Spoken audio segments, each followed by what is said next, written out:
Page 22, Perpetual Commotion.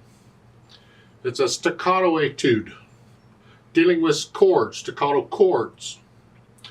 Generally, there's a couple kinds of technique we use for staccato when dealing with chords. You either use a wrist or hand staccato, depending on what country you're from, or you can use the arm staccato, the forearm. Here, they're suggesting you do both. Practice both on this. Of course, you can do this when you're doing scales. Even though it's just one note at a time, you can still practice the staccatos and the articulation, all that stuff with the scales. That's why I don't use drills in piano. I don't assign drills or any of that. I just use the scales and arpeggios and do it all. So let's look this over and see what we got here. It's 1 page long.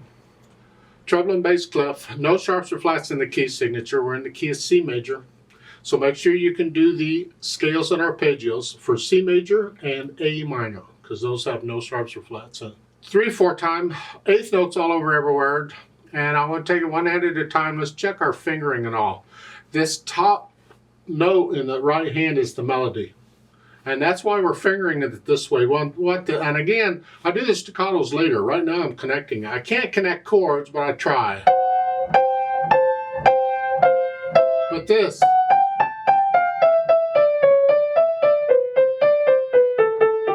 That's the melody. So I'm fingering it so I can connect the melody if I want to, even though I can't, and even though it's staccato. But I still want to use the fingering that works that way. And that's why this fingering is done this way. And it's here. This 4 up here. If you want to be out here, you use 4 on that. And 5. That's up to you. I don't know how big your hands are or fat your fingers are. But if they're really big hands or fat fingers, then you gotta do this instead of this. Otherwise, do this. And that sharp there in second measure is only good for that measure. Those G sharps, and the next measure is G natural. And I'm going to recommend on the third measure for the D, use 5th finger. This way I'm in position to go. That's what I want.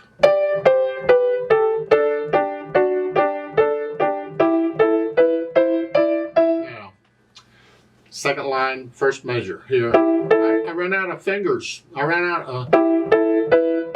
done. So I'm going to use 4, 5, 5. We do this quite a bit in piano. So it's 5, 4, 5. And then the next one is a B flat, D sharp. And again, I'm going to use 4. It's the idea. It's the same idea. Again, this is 4 again. That's the same thing I did before. Just 4, 5, 4, 5 thing. I'm just doing that over again. And then natural. They don't need the natural signs. They're naturals anyway. But it's good to be clear. It doesn't hurt. Now, if I'm going to go down, this is the second line, third measure. Here, I got to come down. I'm going to go all the way down to 2, 5.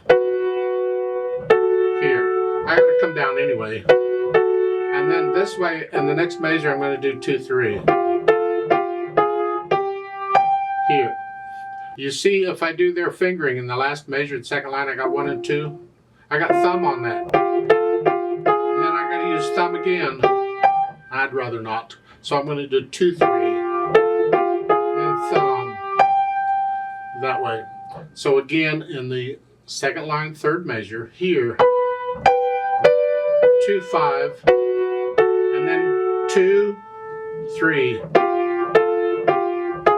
then thumb, and then back to what you were doing at the beginning. And I don't know if I mentioned it or not, but it's like, look at the first line, second measure. You can do that okay. If you'd like, you can also use 5th finger on the E. Here, 4, 3, 2, 3, 5. Whichever. I don't care, pick one. But in the third line, it's the same thing. Second measure. Now at the bottom you have, and then here, this, I'm doing a 4 on that one. And then I do a 2 on that, so then saving the thumb for that. Yeah, otherwise you got to do that, and it's doable. You can do that. I just don't like that move, so I generally save the thumb. So it's a 2 here and then here, something like that. And the left hand is chord. Just I don't want to go from here to here. That's awkward. If I could find a fingering that works on both of those, all these notes here, which gives me this here, I want to use that. Well, then I'm going to use that fingering. So it's going to be a 4-1 here and then a 5-2 here. So a 4-1 and then a 5-2. And again, you can do a 2-4 here for the last measure.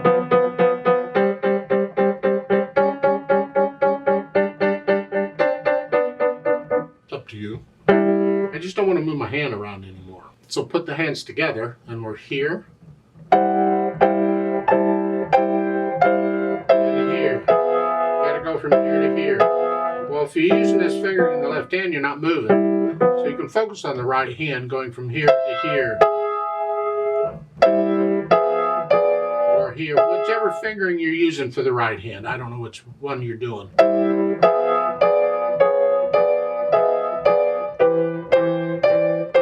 It gets a little tricky when you mix in the accidentals. Second line, second measure. Well, first measure, you're here. Then you're here. Here, so you're going from here to here. Good luck with that. Anyway, you go through and put the hands together. And then go really, really super slow. Use a metronome if you have to. And get rid of all the hesitations. So it's a steady 8th note pulse throughout the whole thing. And once we can do that, then we add the staccatos. I'm going to start with the wrist or hand staccato. You're flexing at the wrist, and you're simply coming out. You think, well, why do I do this fingering if I'm going to do this? You're not connecting the notes anyway. And the idea is you can still feel the melody. I can feel this.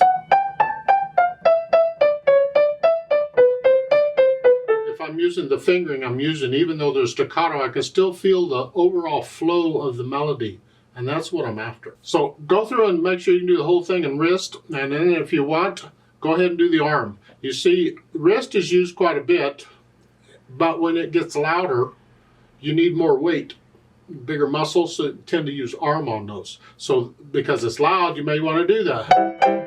I'm doing more of the arm action here, but keep the wrist flex. Don't tense up and no. The wrist is still giving a little bit. Bum, bum, bum, bum. It's kind of hard to explain, really. I'm still doing this action, but I'm having the arm help me out. I'm just not doing a lot of this. It's a very little of this.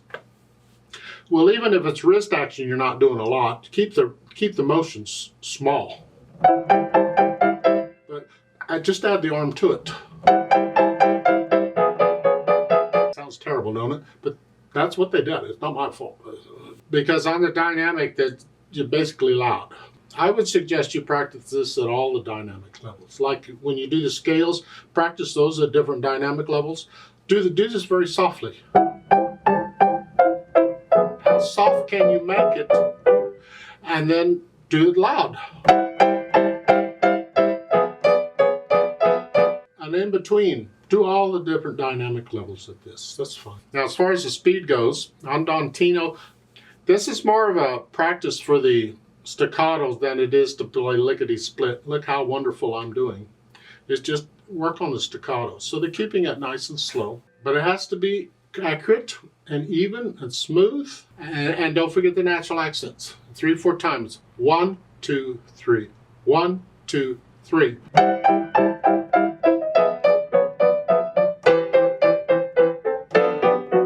I exaggerate them so you can hear them better, but really you feel this. And when you subdivide a beat, every beat gets a natural accent also. So you hear that 1 and 2 and 3 and 1 and 2 and 3, and we want that. Feel it. See if you can actually get in and interpret this in some way. Sometimes I feel a slight retardando at the end of the second line here. I just feel a slight retardando in there. And also the last note, that's a staccato, but that has a tenuto. Hang on to that. Here. So that at the end, that's down by itself just for a moment.